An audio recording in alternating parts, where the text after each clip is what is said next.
क्योंकि खामनेई एक विचारधारा है, खामनेई एक सोच है, खामनेई एक एहसास है, खामनेई एक फीलिंग है। खामनेई एक इंसानी नहीं थे, तो खामनेई एक सिलेक्टेड पर्सनालिटी, तो वो एक विचार था।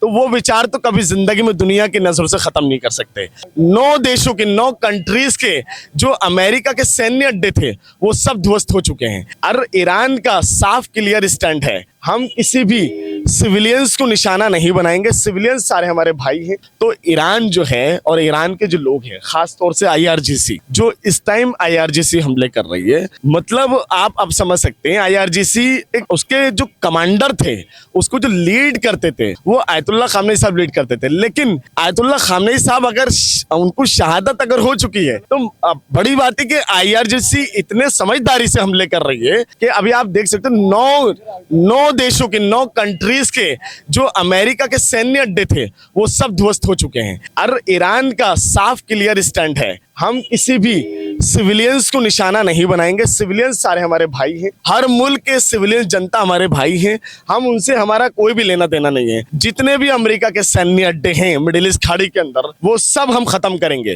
क्यों? क्योंकि इन्होंने मिडिल ईस्ट के अंदर सबसे ज्यादा आतंकवाद मचा रखा। खास तौर से नेतन्याहू इंटरनेशनल अपराधी, जिसको हर देश ने मतलब जैसे उसकी सरकार गिरेगी वो तुरंत अरेस्ट हो जाएगा।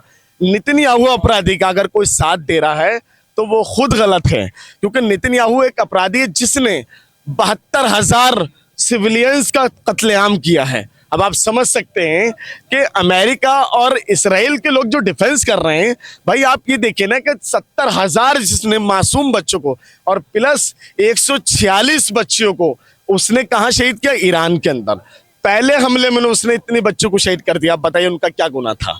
तो दुनिया देख रही है ना, अमेरिका और इसराइल के आतंकवाद को देख रही है दुनिया। तो इसलिए अगर आज ईरान अपने लोगों की अपनी रक्षा के लिए हमले कर रहा है और अमेरिका और इसराइल के आतंकवाद का जवाब दे रहा है, और दुनिया को समझ लेना चाहिए कि आज आप लोग अगर इसके खिलाफ नहीं खड़े हुए इन दोनों आतंकवादी मुल्कों के, तो कल यकीनन ये आपको भी दबाएगा और आपको भी, जैसे वेनेजुला को उठा के ले गया।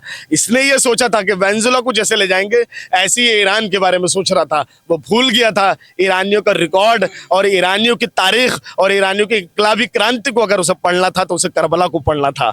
लेकिन वो भूल गया था, जैसे क्योंकि हर दौर के यजीद को शिकस्त खानी पड़ी है और इस्लाम कभी ना नीचे हुआ है, और आज इस्लाम के अंदर हजारों लाखों खामनेई हैं और इंशाअल्लाह उसका जवाब दिया जा रहा है।